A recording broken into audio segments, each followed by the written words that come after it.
तीसरा निर्णय जो देश के किसानों से जुड़ा हुआ है, वो भी मैं कहूँगा रबी की फसल जो 6 फसलें हैं, उसका न्यूनतम समर्थन मूल्य यानी कि एमएसपी को निर्धारित करने का निर्णय किया गया।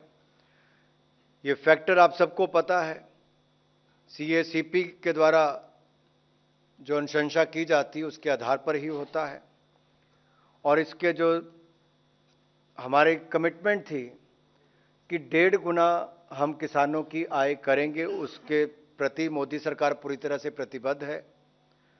और अगर ये 6 फसलों का एक एक करके मैं आपको बताऊं तो पिछले वर्ष की तुलना में ये एमएसपी ज़्यादा है। और तिलहन और सरसों में जो एमएसपी है उसको 200 रुपये प्रति क्विंटल की वृद्धि की गई है। मसूर के लिए 425 रुपये की प्रति क्विंटल वृद्धि की गई है। गेहूं के लिए 150 रुपये प्रति क्विंटल की वृद्धि की गई है।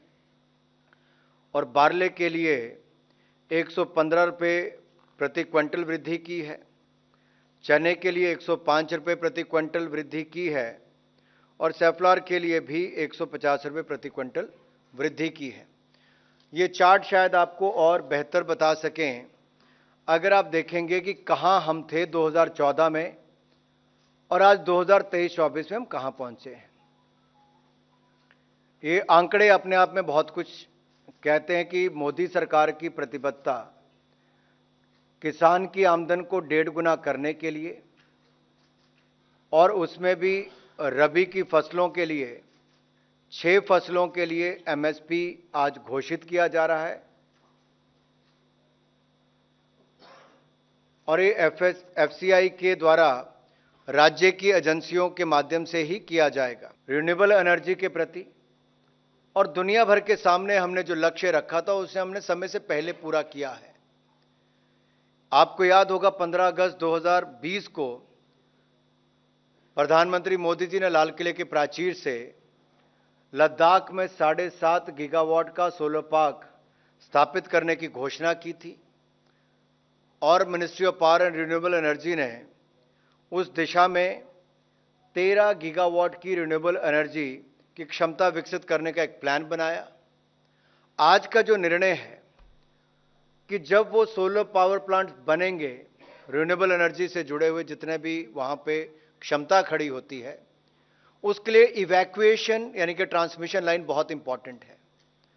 तो लद्दाख से लेके मेन ग्रिड तक लाने के लिए 5 गीगावाट की कैपेसिटी की लाइन, उसको आज अनुमति दी गई है।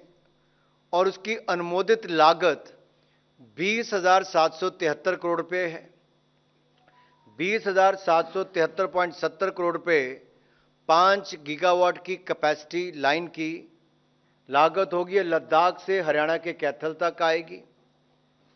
ये लाइन लद्दाख से हिमाचल प्रदेश, पंजाब, हरियाणा जैसे राज्यों से होकर आएगी और इसे नेशनल ग्रिड के साथ जोड़ दिया जाएगा।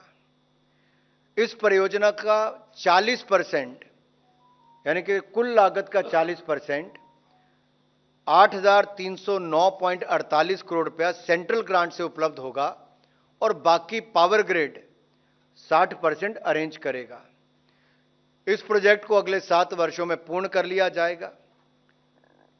इसमें न केवल लद्दाख बल्कि अन्य क्षेत्रों में भी रोजगार, स्वरोजगार की बहुत सारी संभावनाएं खड़ी होंगी। और भारत ने जो अपना 500 गीगावाट का रिन्यूएबल एनर्जी का लक्ष्य 2030 का रखा है, हम उसको भी समय से पहले पूरा करेंगे और 13 गीगावाट की क्षमता, उस दिशा में भी हमारा योगदान, एक बड़ा उसका योगदान होगा।